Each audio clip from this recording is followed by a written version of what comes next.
Une soirée difficile, bien évidemment, puisque le Real Madrid s'est encore incliné face au Barça en finale de la Copa del Rey cette fois-ci. Donc c'est un nouveau titre qui s'envole pour les Madrilènes et c'est vrai qu'on se rapproche peut-être tout doucement d'une nouvelle saison blanche.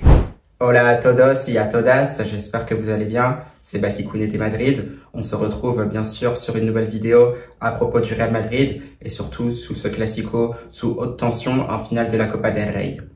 Vamos! Bon, et bien Los Chavales, c'est vrai que c'est inutile de le répéter puisque bien sûr, nous le savons déjà, le Barça a remporté cette Copa del Rey avec une victoire 3-2 face au Real Madrid. Un classico peut-être où j'étais un peu déçu puisque j'attendais quand même beaucoup mieux de la part de deux équipes puisque c'est quand même un classico, c'est quand même le Barça contre le Real Madrid. C'est vrai qu'il y a eu pas mal de tensions, pas mal de polémiques aussi au sujet de certaines communications autour du Real Madrid. Bien sûr, là, ce n'est pas forcément le sujet. Le thème principal, c'est évidemment ce match donc sportif, donc entre ces deux équipes-là, le Barça et le Real Madrid. Et c'est vrai que au niveau de la composition d'équipe de Carlo Ancelotti, finalement déjà dès le début assez mitigé parce que je l'avais déjà dit dans d'anciennes vidéos, le Real Madrid pourra sortir n'importe quelle composition qu'il souhaitera. Ça pouvait être un 4-4-2, un 4-3-3, un 4-2-3-1, un 5-3-2, tout ce que vous voulez. Ça ne fonctionnera pas parce que c'est un Real Madrid qui est tout simplement incohérent depuis le début de la saison et ça a été ça durant toute la saison finalement. Alors c'est vrai que Carlo Ancelotti il a quand même tenté. On a retrouvé ce fameux 4-4-2 en losange qui faisait des merveilles la saison dernière avec Thibaut Courtois donc dans les buts, Lucas Vázquez en tant que latéral droit avec le brassard de capitaine, Rudiger et Asensio dans l'axe. Et là pour moi c'était la petite polémique, c'était ma grosse inquiétude avant ce match-là. C'est évidemment la présence de Ferland Mendy au poste de latéral gauche titulaire. En sentinelle, on va retrouver Aurélien Tchouaméni, on va retrouver à ses côtés aussi Dani Ceballos et Federico Valverde. Et en pointe haute de ce losange ou de ce diamant, c'était Jude Bellingham avec en pointe devant Rodrigo Goes et Vinicius Junior. Donc ça pouvait être une composition qui était peut-être intéressante, qui pouvait l'être du moins, mais comme je le disais, peu importe la composition d'équipe dans laquelle le Real Madrid jouera, ça ne fonctionnera pas et justement, c'est ce qui se voit directement dès le début du match. Dès le début du match, je suis assez frustré puisque c'est un FC Barcelone qui a quand même la possession du ballon. À un moment donné, je crois, je sais plus, peut-être vers la 20e ou la 30e minute, quelque chose comme ça, on voit que le Barça a quand même 73% de possession du ballon et surtout un Barça qui se crée des occasions, un Real Madrid qui a du mal à sortir de son camp, qui a du mal à ressortir les ballons, des appels incohérents tout simplement, on n'arrive pas à trouver la profondeur, par moment il n'y a pas forcément d'appels, on peut retrouver aussi quelques appels de Vinicius Junior peut-être, mais les signalés hors jeu, on a l'impression que le Real Madrid n'a pas forcément travaillé justement ces appels arrondis justement pour ne pas être en position de hors-jeu puisque c'est un Barça qui défend très très haut, un Barça qui a travaillé justement depuis le début de la saison cette façon de mettre ses adversaires hors-jeu en avançant très rapidement, de façon très coordonnée et justement comme au Classico, c'est un Real Madrid qui n'a pas justement su réparer cette erreur, qui n'a pas su justement trouver une solution pour contrecarrer cette stratégie mise en place par Hansi Flick et tout simplement c'est des belles opportunités qui se sont envolées pour le Real Madrid. Sinon, c'est un Barça justement, voilà, qui était un peu en mode rouleau compresseur, même si c'est vrai que j'ai trouvé certains joueurs du Barça peut-être un peu moyens, à l'image justement de Rafinha, qui a loupé pas mal d'occasions dans ce match alors qu'il en avait de pas mal. On le sait justement avec sa confiance et la qualité aussi de sa zurda, donc de son pied gauche pour trouver les filets à chaque fois. Là, ça n'a pas été le cas, c'était un Rafinha que j'ai trouvé en dessous, mais sinon il y avait des joueurs du Barça qui étaient intéressants. On a vu Frenkie de Jong très fort, Pedri aussi très bon d'ailleurs avec un superbe but, ça aussi, ça m'a tout de suite énervé puisque c'est une récupération du Barça. Tout de suite, ça se projette et justement, c'était sur une opportunité tout simplement très très belle pour Vinicius Junior puisque c'est une passe de Jude Bellingham qui a été interceptée par Koubarsi et tout de suite, c'est un Barça qui se projette immédiatement vers l'avant. On a Lamine Yamal qui rentre tout simplement dans cette surface de réparation, qui temporise très très intelligemment, qui voit justement cette solution de passe en retrait pour Pedri. Et là, moi, tout de suite, ce qui m'agace, c'est que il n'y a pas ce contre-effort justement de la part des joueurs du Real Madrid. Ni Vinicius Junior, ni Jude Bellingham, ni Rodrigo Goes ne font l'effort pour revenir, ce qui fait qu'on laisse Pedri vraiment sur orbite puisque les autres joueurs du Real Madrid, eux, reviennent pour défendre. Donc, quand vous courez derrière vos buts, c'est là justement qu'on dit que c'est un peu l'arme fatale du football. Quand on a une équipe qui revient vers son but Qu'est-ce qu'on fait justement? Et ben c'est justement cette passe en retrait comme l'a fait Lamine Yamal pour trouver un joueur sur orbite qui lui vient face au jeu justement puisque le Barça attaquait. C'est évidemment Pedri et cette superbe frappe plat du pied croisée dans la lucarne de Thibaut Courtois. C'est tout simplement magnifique. Ça fera 1-0 pour le Barça et dans cette première mi-temps, c'est assez logique. Et justement, ça montre toute cette différence cette saison entre le Barça et le Real Madrid, puisque sur toutes les actions, on a vu toute la différence, toute la cohérence qu'avait ce Barça au contraire du Real Madrid. Déjà, par cette récupération de Koubarsi, la projection justement derrière avec Lamine Yamal qui temporise, Pedri, lui, qui à son tour se projette également, qui finit très très bien derrière. Voilà, ça fera 1-0 comme je disais, et ça montre aussi toute cette différence entre les deux équipes. Donc finalement, c'est assez mérité, mais peut-être pas très cher payé, puisque c'est un Barça finalement qui méritait même de s'imposer plus lourdement, du moins dans cette première période, puisque quand même 1-0 avec toutes les occasions qui s'étaient créées, notamment, je pense qu'il pouvait y avoir 2 ou 3-0 assez facilement dans cette première période, quand le Real Madrid était quand même absent des débats. Par moment, on avait même cette sensation aussi qu'avec ce 4-4 dans losange, qui bien évidemment ne marcherait pas, franchement, il fallait pas se faire d'idées avec toutes les compositions d'équipe qu'Ancelotti pouvait tenter. Le pire, c'est que par moment, on sentait aussi qu'il manquait un troisième homme en attaque pour épauler Vinicius Junior et Rodrigo Goes, surtout Vinicius Junior, parce que le Brésilien, par moment, je l'ai senti trop seul, même si Jude Bellingham essayait de l'aider, il manquait un troisième attaquant justement pour mettre beaucoup plus de poids dans cette attaque. Donc finalement, un 4-4 dans losange, ça peut être bien, mais comme ça ne fonctionne pas, et finalement on s'est dit oui, il peut y avoir d'autres solutions. Pour moi, c'était certainement ce troisième élément offensif. Et surtout que ça aussi, on a senti un Rodrigo Goes complètement absent des débats. Alors certes, c'est vrai, Rodrigo Goes joue effectivement sur le côté droit. Je sais qu'effectivement, c'est difficile pour lui de libérer son plein potentiel. Mais là, ça fait quand même pas mal de matchs où il est irrégulier. C'est vrai que j'aimerais revenir à propos de quelque chose sur Rodrigo Goes. Alors certes, il joue côté droit, mais il est capable de faire bien mieux. Regardez Rafinha par exemple. Rafinha, c'est un pur gaucher. Et pourtant, il joue sur le côté gauche. Mais ça ne l'empêche pas de marquer une trentaine de buts à la saison et de délivrer une vingtaine de passes décisives. Donc ça, les histoires de position, ça ne veut rien dire. Pour moi, un joueur de haut niveau, lui, doit être capable de s'adapter dans n'importe quelle position, que ça soit à gauche, dans l'axe, comme sur le côté droit. C'est le principe même du football moderne, tout en sachant aussi que dans ce football moderne, on voit aussi de moins en moins de joueurs. Donc, en tant que numéro 9, c'est vrai qu'il y a un peu moins de profils comme les Erling Haaland, comme les Harry Kane, même si c'est vrai qu'Harry Kane est très versatile puisqu'il est capable de décrocher, de distribuer des ballons. Mais les attaquants, les purs numéro 9, comme Erling Haaland, Victor Gyökeres, par exemple, c'est vrai qu'on en voit de moins en moins et c'est pour ça justement qu'on doit être capable de s'adapter à tous les postes. Donc pour moi, Rodrigo Goes, même s'il est aligné à droite, il n'a pas forcément d'excuses, même si c'est vrai qu'il est moins mis en valeur. Donc sur le coup, c'est vrai que je suis un peu agacé parce que ça fait pas mal de matchs qu'il loupe, ça fait pas mal de matchs quand même où il est absent. Et c'est vrai que c'est assez décevant, surtout quand on connaît justement le potentiel du joueur. Donc je pense qu'effectivement, il peut y avoir des remises en question de la part de la direction du Real Madrid concernant certains choix, concernant certains joueurs, concernant le recrutement. Mais les joueurs aussi doivent savoir se remettre en question, même quand ils ne sont pas alignés dans leur position préférentielle. Donc voilà, c'est ce que j'avais à dire sur ce cas-là qui m'agace fortement par moment. Donc c'est un Real Madrid qui rentrera à 1-0 à la mi-temps. C'est vrai que juste avant la mi-temps, il y a eu des petites polémiques. C'est vrai, effectivement, on peut lier aussi à cette stratégie de communication du Real Madrid avec cette fameuse vidéo où on montrait les erreurs de l'arbitre, donc qui arbitrait justement cette finale de Copa del Rey. Il y avait cette situation litigieuse avec ce tacle glissé de Fede Valverde. C'est vrai qu'il touche le ballon de la main, le bras est décollé, la main n'est pas au sol. C'est vrai que ça peut être un penalty qui peut être sifflé tout simplement. Maintenant, c'est vrai que ce n'est pas volontaire. C'est vrai que la décision est très difficile à prendre. Ça aurait pu être un penalty qui aurait pu être sifflé. Franchement, je pense que ça n'aurait pas été, illogique puisque au vu de la situation, ça aurait été normal. Il y a des penaltys qui ont été sifflés pour beaucoup moins que ça. Donc sur le coup, c'est vrai que j'aurais compris. Maintenant, c'est vrai que voilà, le penalty non sifflé aussi se comprend aussi totalement au vu du contexte.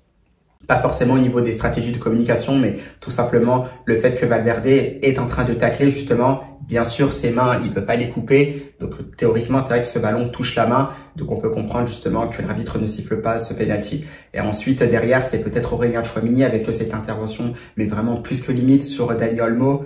C'est vrai que là, au vu de l'intervention, les deux pieds décollés, il prend la jambe de Dani Olmo, il est complètement en retard. ça doit être rouge. Il s'en sort très très bien, mais pour le coup, ça doit être rouge. Et là-dessus, c'est vrai que c'est pas contestable. Donc, c'est vrai que ce sont des polémiques qui ont pu être enflammées justement à la mi-temps. Donc, c'est vrai que sur ça, l'arbitre a été très limite et c'est vrai qu'il était un peu perdu finalement dans ce match-là. C'était un match qui était finalement très difficile à arbitrer. Donc, c'est vrai que c'est pas évident. C'est pas évident, mais je pense que la VAR aussi aurait pu être consultée à plusieurs reprises, notamment aussi sur le penalty de Valverde, comme pour le penalty qui avait été sifflé au départ sur Rafinha. Donc c'est vrai que c'est des petites incompréhensions, c'est vrai que l'arbitre était présent mais c'est pas le seul, la VAR aussi derrière doit faire beaucoup mieux dans ce genre de situation. Mais ça je pense qu'on l'a répété beaucoup trop, c'est vrai qu'il y a pas mal de problèmes d'arbitrage en Espagne et ça s'est encore vu ce soir. Donc c'est un Real Madrid qui rentre à la mi-temps, tout simplement en étant mené 1-0. C'est vrai qu'ils s'en sortent très très bien, tant cette première mi-temps a tout simplement été plus que décevante de la part du Real Madrid. On revient tout simplement en deuxième, et là finalement en deuxième avec aussi cette entrée de Kylian Mbappé, c'est un Real Madrid aussi qui se sent beaucoup mieux. Et là, justement, d'ailleurs, à l'entrée de Kylian Mbappé, eh bien, c'est qui sort? C'est Rodrigo Goes. Alors, est-ce que ça aurait pu être quelqu'un d'autre qui puisse sortir? Peut-être finalement, mais c'est vrai que Rodrigo Goes a été tellement absent que finalement, c'était un peu logique qu'il sorte. Donc finalement, c'est Kylian Mbappé qui rentre. On essaye justement de garder ce 4-4-2 en losange. Donc ça va un peu mieux pour le Real Madrid qui commence à lever la tête. J'avais aussi l'impression que c'était le Barça aussi qui avait du mal aussi à remettre de l'intensité, un Barça qui semblait aussi être fatigué avec ses enchaînements de matchs, donc un Real Madrid qui se crée des occasions, on sent que ça va beaucoup mieux, qui va obtenir de très bonnes situations, et là justement on va réussir à égaliser par l'intermédiaire d'un superbe coup franc de la part de Kylian Mbappé, donc son premier coup franc officiel donc en carrière. Cette fois-ci il est direct et pas indirect, ça fait extrêmement plaisir parce qu'on sent justement que le Français travaille ses coups de pied arrêtés et là justement il le bottera très très bien au premier poteau, côté gardien, poteau rentrant, c'est magnifique, ça fera un but partout et à partir de ce moment-là, grâce à Kylian Mbappé, c'est toute la physionomie du match qui changera. Un Real Madrid beaucoup plus oppressant, un Real Madrid beaucoup plus déterminé, un Real Madrid qui met beaucoup plus d'intensité dans ses interventions et ça c'est vrai que ça fait extrêmement plaisir, mais vraiment plaisir. On se demandait mais pourquoi on n'avait pas vu ça depuis le début de la saison. Alors après certes ça manquait quand même pas mal de cohérence, on avait quand même toujours du mal à ressortir ces ballons, mais au moins dans la détermination, dans l'esprit justement de cette équipe du Real Madrid, c'était vraiment beaucoup mieux et c'est vrai qu'on attendait ça aussi depuis le début de la saison. On sentait que ça faisait beaucoup plus qui s'était beaucoup plus coordonné. Aussi, on sentait un peu plus un esprit d'équipe et ça s'est vu justement avec ce but d'Aurélien Tchouaméni, avec ce super corner d'Arda Güler. D'ailleurs, Arda Güler aussi, on y viendra juste après, mais Aurélien Tchouaméni aussi qui sent bien le coup, qui arrive à prendre le meilleur, notamment sur Jules Koundé, qui catapultera ce ballon de la tête. Ça fera 2-1 pour le Real Madrid. Et là, on se dit qu'on se sent vraiment très très bien. Vinicius Junior, je crois, aura une occasion juste après. Et c'est là encore le problème, c'est ça qui m'énerve justement avec Vinicius Junior, justement, c'est que il a cette opportunité, il va 2 fois plus vite que tout le monde, il doit aller au but lui-même. Là, il préfère attendre Kylian Mbappé pour essayer de lui donner le ballon, mais encore une fois, ce n'est pas la meilleure solution pour l'équipe. Là, la meilleure solution pour l'équipe, c'était justement qu'il y aille seul, parce qu'il avait cette opportunité de se présenter seul face à Chesney et de mettre ce ballon. Ça aurait fait théoriquement 3-1, mais là, c'est un Vinicius Junior, encore une fois, beaucoup trop altruiste, et ça s'est vu, et justement, ça nous joue encore des tours, puisque derrière, le Real Madrid baissera encore d'un pied. C'est un Barça qui reviendra à 2 buts partout, avec cette superbe passe encore une fois de Lamine Yamal. Vraiment il a un talent, une facilité à lâcher de superbes bons ballons pour ses partenaires. On voit aussi que c'est très coordonné, c'est très travaillé avec Ferran Torres, puisque ce genre de ballon que Lamine Yamal adresse aussi à Ferran Torres, ce n'est pas la première fois. Et là, justement, ça a encore fait mouche, puisque Rudiger se trompe, mais largement sur la trajectoire du ballon. Mais ça, c'est à l'image du Real Madrid de cette saison. C'est à l'image tout simplement de Rudiger qui passe complètement à côté de sa saison. Et là, ça ne pardonne pas. Erreur de jugement, un Thibaut Courtois aussi qui sort à contre-temps à ce niveau-là, finale de la Copa del Rey, des joueurs de très haut niveau, des équipes de très haut niveau. Voilà, ça fait but directement. Ferran Torres aura profité de cette opportunité. Il poussera ce ballon donc dans le but vide, ça fera 2 buts partout. On ira en prolongation et là on sent justement qu'en prolongation, c'est un peu timoré, c'est un peu timide. On sent les équipes extrêmement fatiguées. On sent de suite justement que la moindre erreur justement peut être payée cash. La moindre équipe qui prend un but n'aura pas forcément cette possibilité de revenir dans le match et justement encore des erreurs justement à ne pas faire justement à ce niveau-là. puisque c'est Modric justement qui donne un ballon pour essayer de ressortir le ballon à mon chouchou que j'aime beaucoup, Brahim Diaz. Vraiment, moi je l'adore. C'est vrai qu'il n'est pas beaucoup mis en valeur cette saison. Pour moi, il a eu très peu de temps de jeu, même si c'est vrai que des fois, lorsqu'il est titulaire, il a du mal justement à faire de très bons matchs. Là, c'est Luka Modric qui lui donne un ballon et là, il fait une erreur qui n'est pas à faire dans le football. Ce sont des choses qu'on nous apprend, je pense, dès lors qu'on est en U6, U7, allez peut-être U8 maximum. Lorsqu'on nous donne un ballon, il faut toujours l'attaquer, il ne faut pas l'attendre parce que l'adversaire qui est derrière, lui, bien sûr, ne va pas vous laisser faire, il va pas vous laisser le temps de vous organiser, de vous retourner. À ce niveau-là, c'est quelque chose d'assez logique. Jules Koundé, bien sûr, avec de la confiance, avec un Barça qui est beaucoup plus cohérent, et bien tout simplement, lui, va attaquer ce ballon avec beaucoup d'agressivité, il la récupère. Derrière, c'est un Real Madrid qui ne sort tout simplement pas assez vite. Et justement, derrière cette frappe croisée limpide, justement, qui ira dans le petit filet de Thibaut Courtois, ça fera 3-2 pour le Barça. Et justement, on n'aura pas les ressources suffisantes pour pouvoir revenir dans ce match-là. Et c'est le Barça, justement, qui remportera cette Copa del Rey. Donc vraiment voilà, très très déçu. Alors qu'on se disait qu'on était bien, on menait quand même 2-1, on était même capable de mener 3-1, mais encore une fois c'est un Real Madrid comme lors des précédents classiques, qui n'est pas capable d'être efficace face à ce Barça-là, qui n'est pas capable de les punir, et justement derrière, encore une fois, on se fait punir comme d'habitude j'ai envie de dire, et on perdra cette finale de la Copa del Rey. Donc voilà, finalement assez déçu, mais bon, quelque part, est-ce qu'on mérite finalement de repartir peut-être avec une saison blanche? Oui, parce que c'est un Real Madrid qui n'a pas été bon durant toute la saison. Donc finalement, c'est quelque chose d'assez logique. C'est quelque chose qui a été respecté. Le fait que le Barça s'impose. Maintenant, on le sait, on a vu, on doit faire beaucoup mieux lors des prochaines saisons. Je pense qu'on sait maintenant là où il faudra travailler pour revenir beaucoup plus fort lors de la saison prochaine. Maintenant, c'est vrai qu'une fois que ce résumé de ce match-là, pour moi, a été fait, j'ai vu les choses qui n'allaient pas. Donc, c'est vrai que ça a été une première mi-temps pour le Barça, une deuxième mi-temps plus à l'avantage des hommes de Carlo Ancelotti. Mais c'est vrai qu'il y a eu pas mal d'erreurs de la part du coach italien. Je l'avais dit, je l'avais répété. Moi, je n'étais pas satisfait, notamment lorsque j'annonçais cette composition d'équipe donc sur ma chaîne TikTok, mais aussi sur ma chaîne YT. C'est justement la présence de Ferland Mendy. Mais les gars, c'est quelque chose d'assez normal. Le latéral français a été absent pendant 6 semaines. Il a été absent pendant 6 semaines et vous le relancez comme ça dans un match aussi décisif face au Barça avec l'intensité qu'il peut y avoir. En plus, quand même, on joue à l'Estadio Olimpico de la Cartuja, donc on est quand même à Sevilla. À Sevilla, au mois de mai, on sait qu'il fait extrêmement chaud déjà, même au mois de mai. Au mois de juin, juillet, j'en parle même pas. Et en plus, d'où cette raison justement que ce match-là a lieu à 22h, puisque justement, il fait beaucoup trop chaud. Donc c'est un Ferland Mendy, bien évidemment, qui n'est pas prêt. Je pense pas qu'il a eu les dispositions, le temps nécessaire justement pour se préparer pour cette finale-là. Et qu'est-ce qui se passe? Au bout de quelques minutes, il se blesse. Et qu'est-ce que ça fait? Ça cache déjà, parce que j'allais dire, un gros mot, mais ça gâche déjà un changement de Carlo Ancelotti. Donc il est obligé de le sortir. Donc on fait rentrer Fran Garcia, parce que David Alaba, de toute façon, au poste de latéral gauche, ce n'est pas possible. Il n'évolue plus à ce poste-là. En plus, il vient à peine de revenir des ligaments croisés. Donc, il n'a pas justement cette possibilité. Il n'a pas justement ces ressources, cette assurance pour pouvoir jouer un match de cette envergure-là à ce moment-là. Donc, c'est Fran Garcia. Et Fran Garcia, je suis quand même très content de son match puisqu'il a réalisé quand même une très belle prestation. Et c'est vrai que j'aimerais qu'on la souligne quand même parce que je trouve que par moment, il était injustement critiqué. J'ai pu entendre par moment que Fran Garcia n'avait pas le niveau pour jouer au Real Madrid. Pour moi, il a le niveau pour jouer au Real Madrid. Je pense qu'il l'a quand même montré ce soir, même si c'est vrai que Lamine Yamal l'a dribblé quelques fois. Mais c'est vrai que dans ses interventions, il était quand même aussi très intéressant. Il y avait de l'agressivité. Il se projetait aussi vers l'avant. Non, vraiment, j'ai bien aimé son match-là. Et c'est vrai qu'il mérite aussi beaucoup plus de temps de jeu. C'est vrai que si vous le laissez tout le temps de côté, mais comment vous voulez que le joueur s'exprime? C'est impossible. Et ça, je ne comprends pas comment ça se fait, justement, qu'on ne lui ait pas fait beaucoup plus confiance, alors que des fois, il a montré quand même de bonnes choses. Il a aussi cette qualité pour lâcher de très bons centres pied gauche. Donc vraiment, je ne comprends pas pourquoi Ancelotti l'a pas aligné dès le début de match. Ça, ce sont des erreurs vraiment un peu stupides finalement qui peuvent nous coûter très très cher. Parce que là, justement, Ferland Mendy, là, c'est terminé. Je pense qu'on le reverra pas d'ici la fin de la saison. C'est quasiment sûr et certain.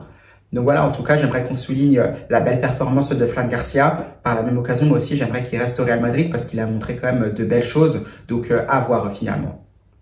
Donc ça, c'était déjà la première chose. Ensuite, on a cette rentrée justement d'Arda Güler, une rentrée d'Arda Güler qui a été aussi, mais vraiment très très intéressante. Moi, je l'ai bien aimé. Il avait déjà été très très bon face à Getafe. Ce qui était bien face à Getafe, c'était qu'il était au cœur du jeu, là où il est le meilleur. Mais là, c'est vrai que sur une position beaucoup plus sur le côté face au Barça, il a été très intéressant. On l'a vu défendre, on l'a vu aussi essayer de relancer des ballons, on l'a vu donner de très bons centres, de très bonnes passes aussi, une passe décisive notamment pour Aurélien Tchouaméni avec un corner qui était très très bien botté, cette tête d'Aurélien Tchouaméni. Donc non, c'est un Arda Güler qui a été vraiment très très intéressant aussi à sa rentrée. Peut-être aussi qu'il aurait pu être titulaire dans ce match-là, pourquoi pas à la place par exemple d'un Dani Ceballos, mais ça Carlo Ancelotti n'a pas osé le faire. J'ai l'impression, et bien sûr que c'est un Carlo Ancelotti qui est beaucoup plus sur le départ, qui n'ose plus forcément prendre de risques, et c'est vrai qu'Arda Güler aurait mérité aussi d'être titulaire dans ce match-là. En tout cas, j'espère que c'est une bonne leçon. J'espère aussi voir le Turc titulaire d'entrée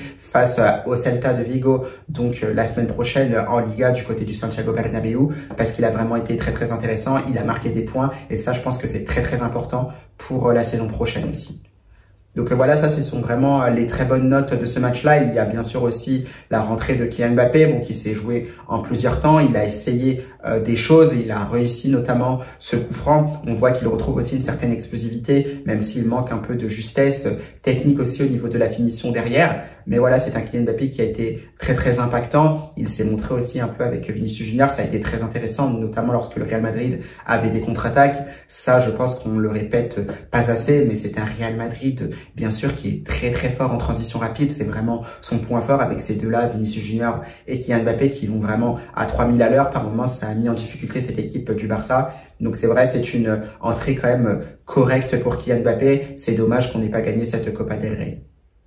Maintenant, c'est vrai qu'au niveau des flops, tout simplement, il y en a pas mal, il y en a pas mal, même si c'est vrai que j'ai oublié de souligner aussi Jude Bellingham, Jude Bellingham aussi qui a été plus que très bon, très intéressant, ça récupère, ça défend, ça donne des bons ballons, ça se projette vers l'avant pour essayer de finir des occasions. Alors c'est vrai qu'au niveau du comportement, bien sûr, il n'est pas forcément irréprochable. C'est vrai que derrière, la seule fois finalement où il défend pas, c'est sur Pedri, Pedri qui arrive à se projeter, qui finit cette action derrière, ça fera 1-0, mais c'est un Jude Bellingham qui est vraiment tout simplement énorme. J'ai hâte de voir vraiment ce que ça va donner aussi l'année prochaine avec un Real Madrid qui sera, j'espère, beaucoup plus cohérent, parce que ce qu'il fait tout simplement, c'est tout simplement très très fort. Je pense que Jude Bellingham marquera une génération parce qu'on le voit, on s'en aperçoit, c'est un joueur qui sait tout simplement tout faire. C'est vraiment le milieu de terrain moderne, capable de défendre, capable d'attaquer, capable d'haranguer justement son équipe pour les pousser à donner encore beaucoup plus. C'est vraiment un leader et je pense qu'il marquera bien sûr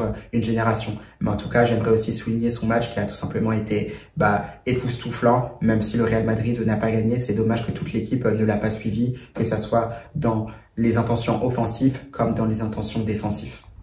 Et au niveau des flops, donc j'y reviens donc, finalement c'est tout simple, déjà on a Anthony Rudiger, malheureusement qui passe tout simplement au travers de cette saison. Ce n'est pas la première fois. Ce qui symbolise tout ça, tout simplement, c'est l'erreur de jugement sur l'égalisation de Ferran Torres. Alors déjà, erreur de jugement, on sent qu'il est un peu juste physiquement puisqu'il est blessé, il a complètement fini strappé. Et derrière, en plus, Thibaut Courtois fait une erreur aussi, il sort à contre-temps, donc comme je disais, Ferran Torres finira cette action. Donc déjà, Anthony Rudiger, un gros flop, je pense que c'est tout simplement le plus gros flop certainement de cette finale-là. Et en plus derrière ce geste, mais vraiment ce geste incompréhensible en deuxième mi-temps des prolongations, où justement on dit qu'il a un peu perdu la tête, c'est extrêmement le cas puisqu'il jette un peu, je crois que c'est même un bloc de glace sur l'arbitre, enfin je sais pas, toujours est-il que c'est un projectile quand même sur l'arbitre. Je sais pas si vous vous rendez compte justement du geste d'Anthony Rudiger, c'est extrêmement grave. Je ne sais pas où on va, c'est vraiment un geste lamentable, tout simplement ridicule. Et là, je suis amplement d'accord, ça doit être sanctionné.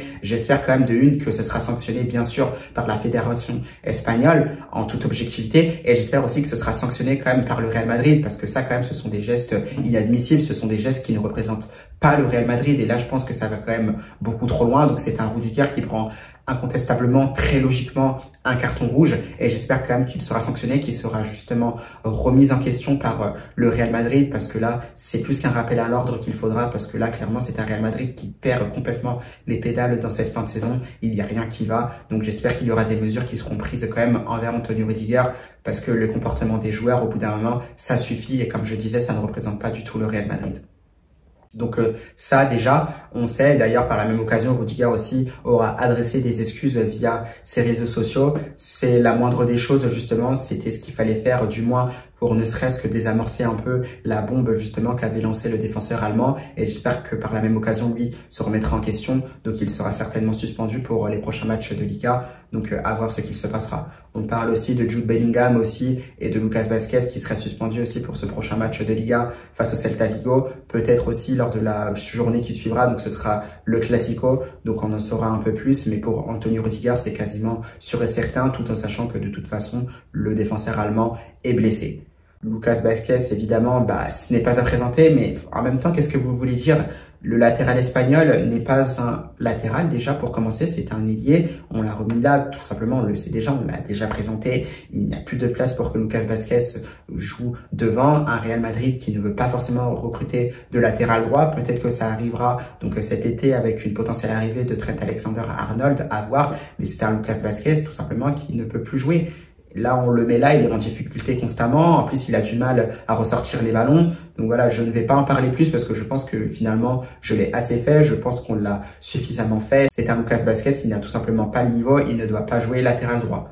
Donc comme ça, c'est fait. Donc pour moi, c'est vraiment les deux flops à ce niveau-là. Un Fede Valverde aussi qui a essayé, mais malheureusement, on a parlé justement de cette association-là avec Aurélien Tchouaméni. Déjà, moi, je vous l'ai dit parce que cette composition d'équipe, peu importe celle que vous faites, elle ne fonctionnera pas. 3-5-2, 4-4-2 en losange, 4-4-2 à plat, 4-3-3, 4-2-3-1, 5-2-3-1, tout ce que vous voulez, ça ne marchera pas.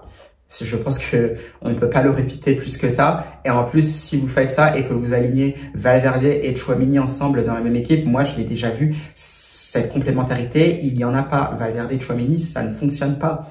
Ça ne fonctionne pas et en plus, vous vous privez justement de pouvoir ressortir les ballons beaucoup plus facilement. Et derrière, tout simplement, ça s'est vu. Ça s'est vu. Donc maintenant, que faudra-t-il faire par rapport à ça? Ben moi, je pense que c'est simple. Pour moi, Valverde et Tchouaméni ensemble en même temps au milieu de terrain, ce n'est pas possible, les gars. Ce n'est pas possible, à moins que vous mettiez justement Valverde en tant que latéral droit ou Tchouaméni en défense centrale et Valverde au milieu de terrain. Là, pourquoi pas? Mais on a encore une fois remarqué que ces deux-là, en même temps, c'est très compliqué. Même si le Real Madrid était beaucoup mieux en deuxième mi-temps et qu'il a mis beaucoup plus d'intensité.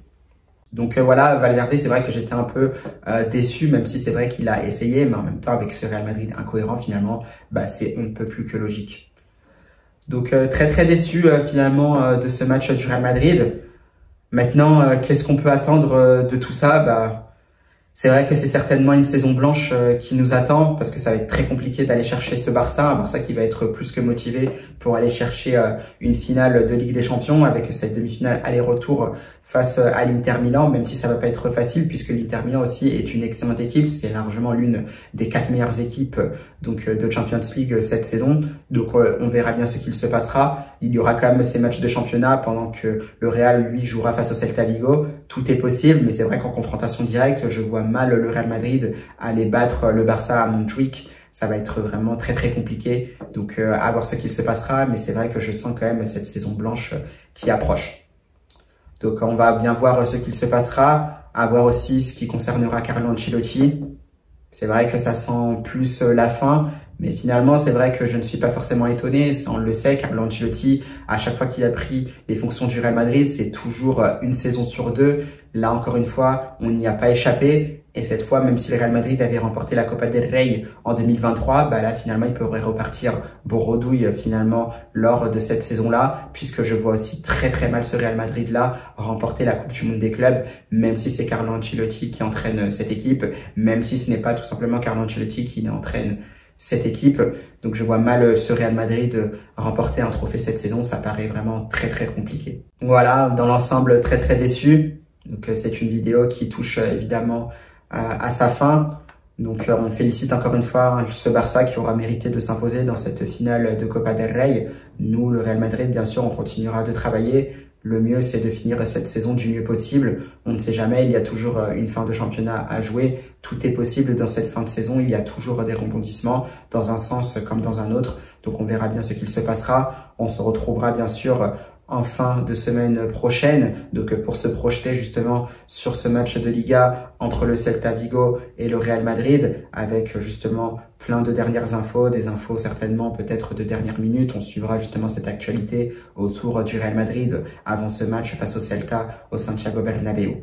Peut-être avec une petite surprise pour vous, qui sait, avec un contenu, j'espère, qui vous plaira bien évidemment.